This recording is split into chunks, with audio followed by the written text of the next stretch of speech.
Harper Audio presents The Cottingley Secret by Hazel Gaynor, performed by Karen Cass and Billie Fulford-Brown.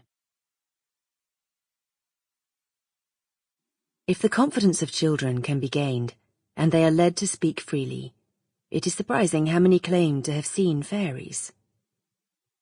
Sir Arthur Conan Doyle.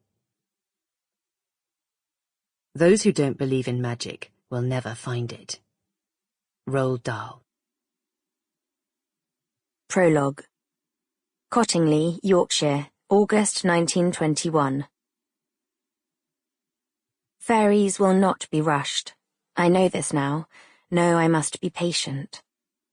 Stiff and still in my favourite seat, formed from the natural bend in the bough of a willow tree, I am wildly alert, detecting every shifting shape and shadow, every snap and crack of twig.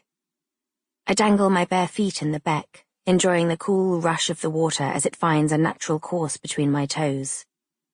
I imagine that if I sat here for 100 years, the water would smooth and round them, like the pebbles I collect from the riverbed and keep in my pockets.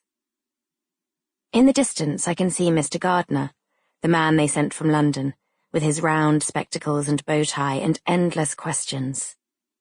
He peers around the trunk of an oak tree, watches for a moment, and scribbles his observations in his notebook. I know what he writes, remarks about the weather, our precise location, the peculiar sense of something different in the air. Elsie stands on the riverbank beside me, her camera ready. "Can't you tice them?" she urges.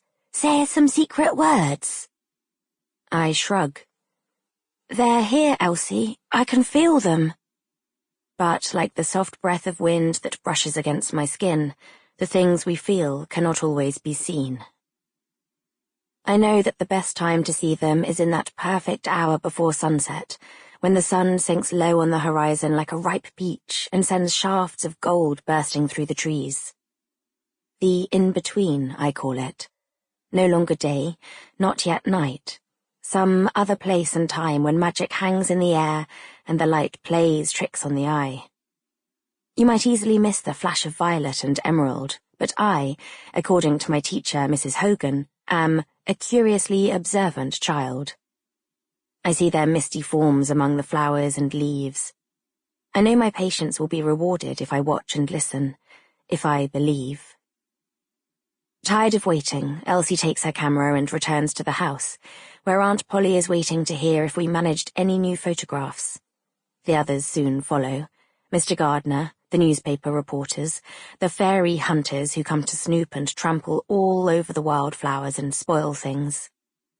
My little friends won't appear just to please these onlookers.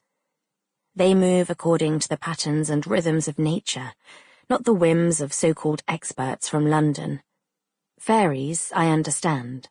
These men, I do not. Glad to be alone again, I watch the pond skaters and dragonflies, listen to the steady giggle of the water, sense the prickle of anticipation all around me. The sun dazzles on the water, and I squint to shield my eyes as the heat at the back of my neck makes me drowsy and tugs at my eyelids, heavy with the desire to sleep. I press my palms against the bark, smoothed from decades of weather and countless children who have sat here. How many of them have seen, I wonder? How many of them have known? I wait and I wait, whispering the words from my picture book. "There shall be no veil between them, though her head be old and wise. You shall know that she has seen them by the glory in her eyes." And then, the lightest ringing at my ears, the slightest movement of fern and leaf. My heart flutters, my eyes widen with excitement. A flash of vibrant emerald, another of softest lavender blue. I lean forward, draw in my breath, don't make a sound. They are here. Part 1. The Bottom of the Garden. It all started with the very best of intentions. Francis Griffiths. 1. Ireland, present day. Olivia Kavanagh didn't Sample complete. Ready to continue?